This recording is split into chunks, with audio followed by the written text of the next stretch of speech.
今日係6月17號星期二，幫講出聲即日快遞同大家講講飛鵝山變成咗一個垃圾聖地。喺香港石屎森林，生活節奏急速，假日去到郊野公園呼吸下新鮮空氣，成為咗好多人嘅充電法寶。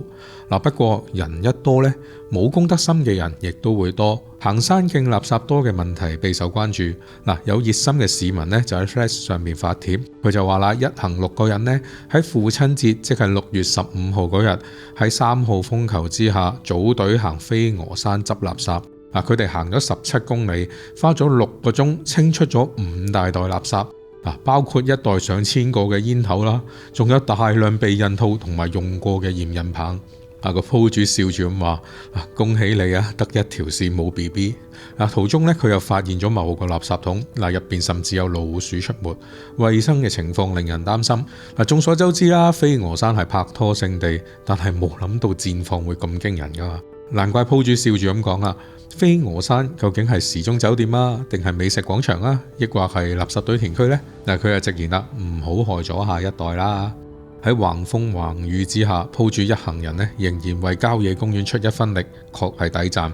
不過睇見鋪主嘅收穫咁豐富，小編都不禁喺度慨嘆，冇公德心又貪方便，隨手丟垃圾嘅人真係唔少。貼文下面有唔少志同道合嘅網民大讚鋪主，但係果不其然，有人反射性咁直接話係內地客所為，質疑鋪主又服務大陸人。小編心諗，現場又冇閉路電視，亦都冇其他證據，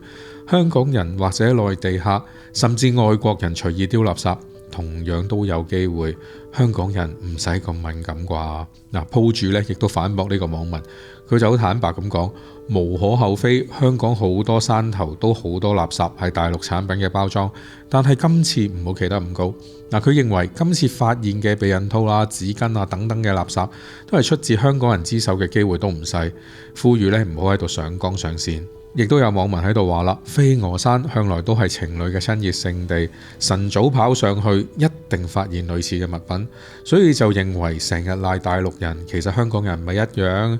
呢番話鋪主表示贊同，佢話全世界嘅人種都有分好人壞人，有公德心嘅人，缺德嘅人。我見過有大陸人自己垃圾自己帶走。小編觀察到有事就賴內地人曾經係好多人嘅慣性思維，